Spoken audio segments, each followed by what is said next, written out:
Hello friends and welcome back to my channel. Today we will analyze the second T20I between India and Bangladesh here at the Suraj Cricket Association Stadium in Rajkot. Then the fourth T20I between New Zealand and England at the McLean Park in Napier, and then the Australia versus Pakistan second third T20I at the Perth Stadium in Perth, and then also we will analyze the Afghanistan West Indies second ODI. So starting plenty of much to do, plenty of work to do on this video, so it will be long also, as we are analyzing 4 matches.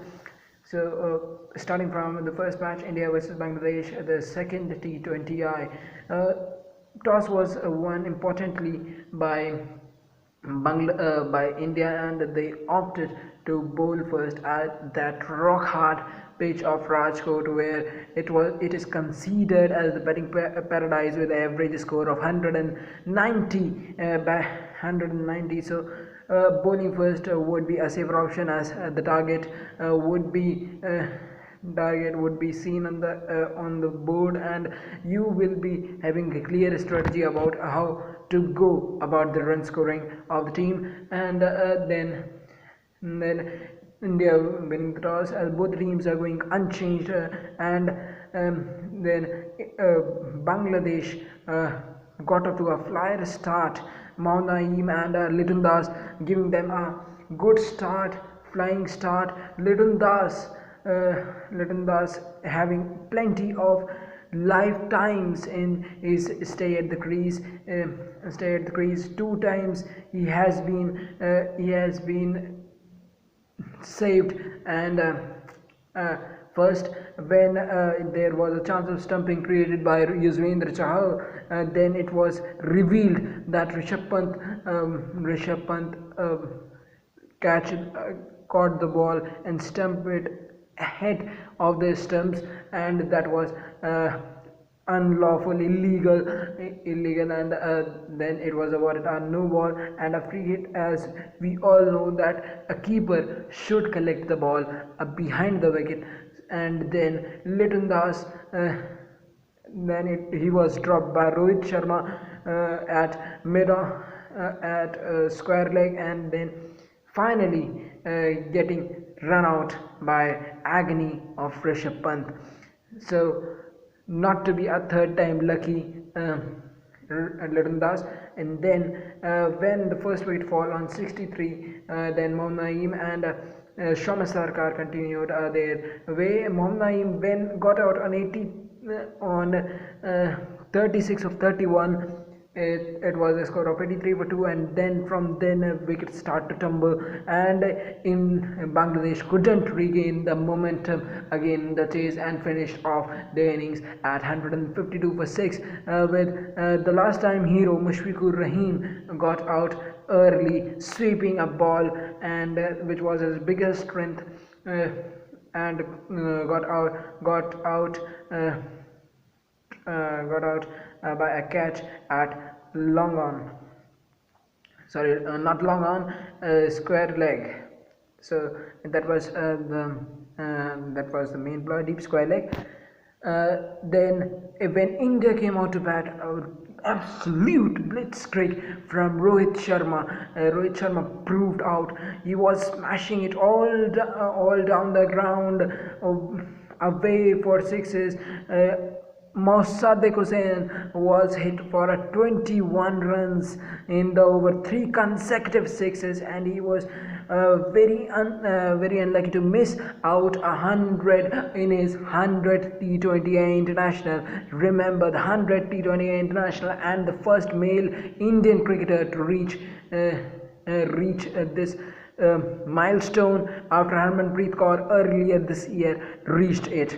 So it was Rohit Sharma was 85 out on 85, and then completing the formalities was Shreyas Iyer, not out on 24, and India won the match comfortably. Then moving on to the New Zealand-England encounter at Napier.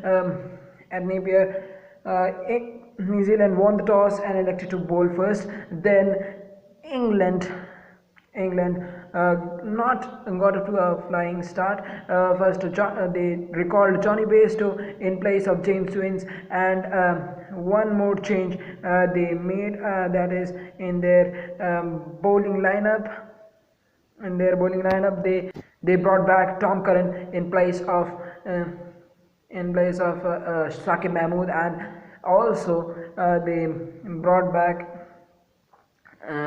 New Zealand brought back Darren Mitchell in place of James Neesham. So and Trent Bolt was back in the squad in place of Lockie Ferguson. So it was not a good start for England after being 58 reduced to 58 for 2. Both the openers Tom Benton and Johnny Bairstow gone. It was the time for another setting up of a blistering encounter of 158 runs partnership between the captain Owen Morgan and David Malan, who is looking to cement his spot in the T20I setup for the upcoming T20 World Cup, and he's just done that. Made in T20 100, he was smashing it all the part, particularly taking like into East Saudi in his last over, where he smashed him for 31 runs, and that was the moment of the match. I enjoyed it,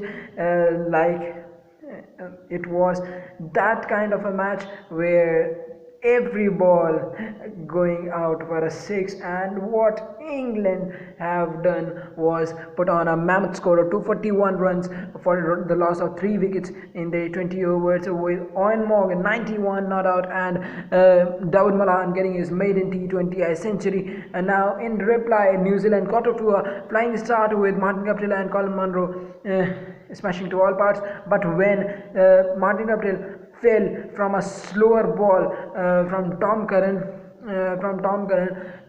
on 27, it was then wickets start to tumble, and a little bit late order resistance from Team Saudi, who scored 37 of 15 runs, 15 balls. It was all over till then, and Matt Parkinson was hitting it all over the park. Once a time he was on a hat-trick, and then he was just impeccable and bowled just a beautiful spell for overs, none for 47, taking for the cleaners, but also took the wickets, and that's why England led the series 2 after bowling out England for 76 runs. And now moving on to the third T20I between Australia and Pakistan.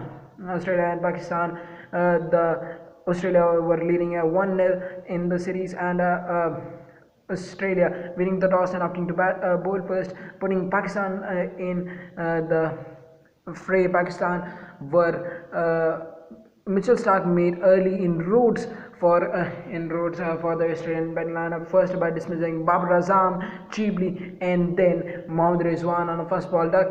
Imam Mulk was looking good, who replaced Fakhar Zaman in the lineup, but he was soon dismissed by Sean Abbott, giving him the maiden wicket after his T20I comeback 5 years later. And then Iftikhar was looking good and continuing his good form from Canberra, and then but when he was out, he was running out of the waters at the other end, and it was the inability and the wickets that restricted Pakistan to a score of 106 for 8 in their 20 overs, and Australia chased down the target with ease, especially Aaron Finch smashing the bowlers to all parts, and